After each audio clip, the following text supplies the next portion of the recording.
was literally boiling. When we tried to enter, we found out that what looked like an entrance was actually the exit. So we had to go around the building, and we saw the paintings of the snakes on the side. I can't say I'm scared of snakes for the most part. I'm very indifferent to them, and I've never really been around a snake, like close enough to a snake to know what they smell like. But when I got into the temple and I smelled the snakes, I don't know, it just smells like what you expect a snake to smell like. I don't know how to explain the smell, but whatever you expect a snake to smell like, I'm sure it smells like that.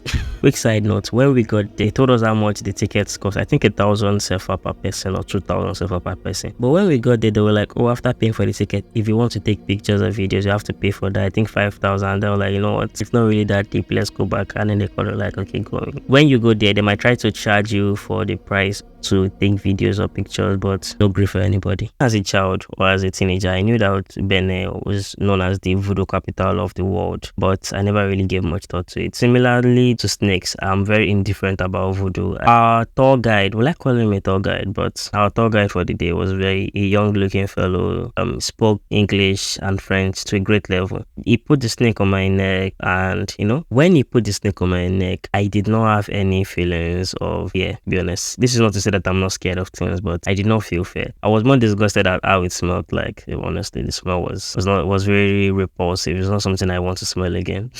And then after putting the snake on our head, we learned the history, and then we learned how these people live with their snakes, the entire community. I went into the snake habitat, and cold-blooded, they were all jumbled up together. People were there, and it smelled very pungent. Let's just keep it at that. That was it. 10 out of 10 experience.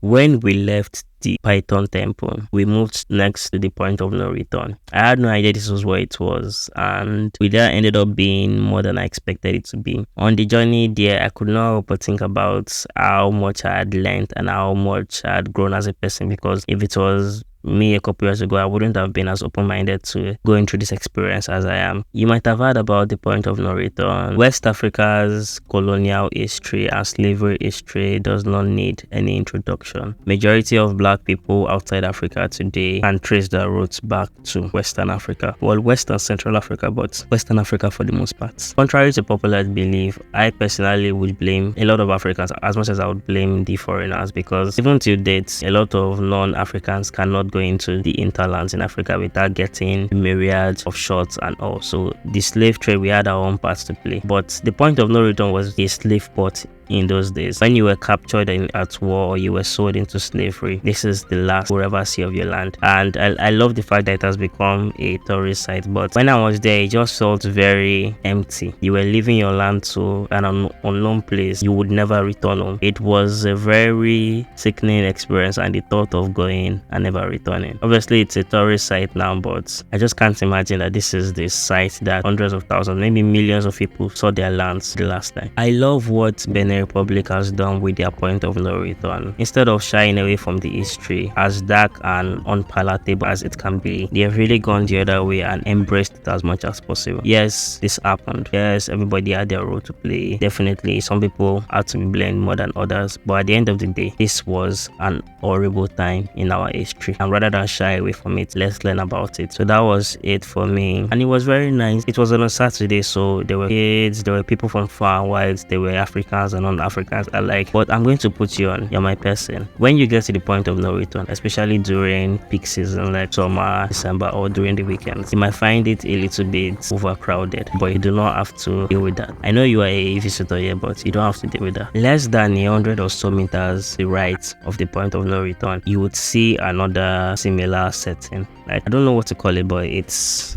like a mausoleum. It's not the right word to use. I'm short of words right now, but there is a gate with a cutout silhouette or shape of what the Benin Republic border looks like. Less than 100 meters away, you can go there. It's very similar vibe to what you find at the point of no return gate, and it's a way for you to go take your pictures, make your content without having everybody around you. When we went there, we walked down there, there were like 2 people there who were doing what they were doing. When you go there, whether you want to take more time to reflect on what you just learned, or you can just come here, and that was what we did. I think it was created to mark the turn of the century. I didn't ask, and I don't really speak French that well anymore, but when you go to the point of no return, look to your right. you'd see it walk down there. One of the best things I love about being in other West African countries, especially the coastal West African countries, is there's a really big culture of coconut drinks, drinking the juice of unripe coconuts. I don't know, I don't really see it that much in Lagos, Nigeria, even at the beaches, but when I got there, I got into the real tourist vibes. I drank the water, and then you can eat the fruit in it, but the first few times I tried it, I didn't really like it. The entire point of no return spot has become a major tourist attraction, as evident by the video. If we fail to learn from the past, we'll make the same mistake again. I know I'm beginning to sound like a freedom fighter and all, and I think we all should be in a sense, but when I got there, I had a sense of time to lock in as a race, because a lot of unpalatable things have happened to us and still happening to us. The beaches here are great, very clean, devoid of any plastic or any waste.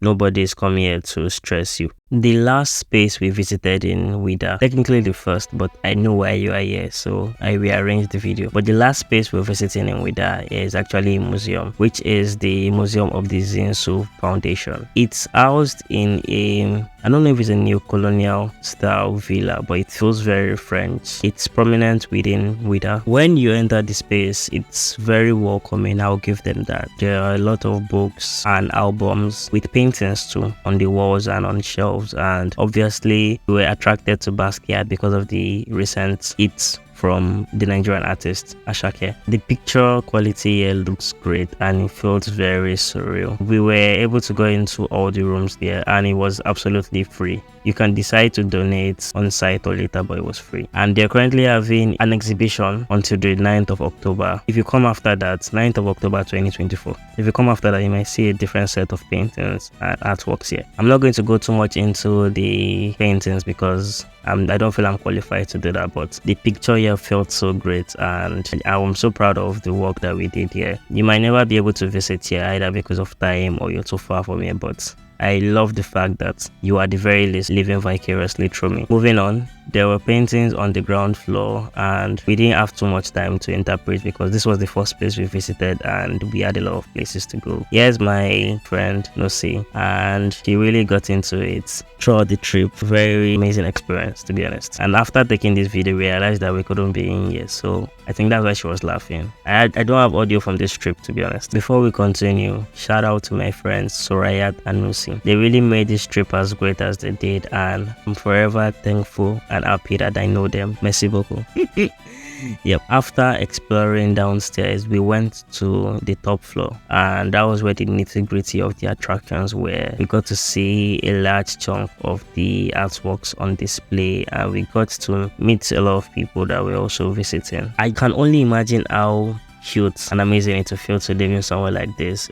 Unfortunately, they don't build houses like this anymore. Every new house has to be a Scandinavian minimalist design, and this just feels very. When I imagine rich people back in the days, I imagine them living in somewhere like this, and honestly I would love to live somewhere like this, just chilling. It might not seem so, but to me the open floors plan really made sense in the days before central air conditioning, or air conditioning for that matter. And being in Western Africa, you really need it for most of the year. Here is a painting that really caught my eye, and throughout my visit I could not help, whenever I looked away, my eyes always found its way back to that painting. And my host are here telling me about what we are seeing, even though we are seeing it for the first time. It was an amazing experience, to be honest. It's free, which is always a good perk. You get to see art, especially if you're a real art lover, from a different perspective, and it's an amazing way for you to enjoy the trip, to be honest. One of the things I love about visiting here is every room you entered had a different feel. I don't know how to explain it, but every room I was in felt different from the last. It felt similar but also different. It felt like, okay, you had been in room A, this was the vibe, this was the communication, this is what we're trying to tell you from the artist's point of view. And then when you enter a new room, you'll be like, oh, this is so different but yet so similar. And that was it for me. Every single painting came together in a sense in the grand scheme of things. A shout out to the curators and the artists behind it, but it just felt so right. No two paintings look alike and no two paintings gave the same feeling, but when you looked at it, you all knew that yes, it fits into the larger picture. So definitely, when you are in Ouidah, find your way to the Zinsou Foundation Museum, and if you can, definitely donate. One of these days, might not be today, might not be tomorrow, but when this YouTube P starts to pay, I will definitely donate. For real, it was an amazing way to start or end the trip, no matter how you want to look at it. and you should definitely add it to your itinerary. I would love to say that my trip to Ouidah answered a lot of questions, but when we left on the drive back to Cotonou, I had more questions than when I went in. Ouidah is a very peculiar place, and it's unlike any other place I've ever been. I don't feel like I'll ever visit anywhere like Ouidah. And once again, the roads here are actually quite good. A certain country in West Africa needs to step up. But yeah, on the way back, I had a lot to think about. Well, I had a trip to make that night to Lome, but I also thought about all the things I had seen. Later that day, we go back to the house. My bags were already prepared, took everything else I needed to take, and I was taken to the park. It was a STM park in the center of town, and that was where I got a bus going to Lome, Togo.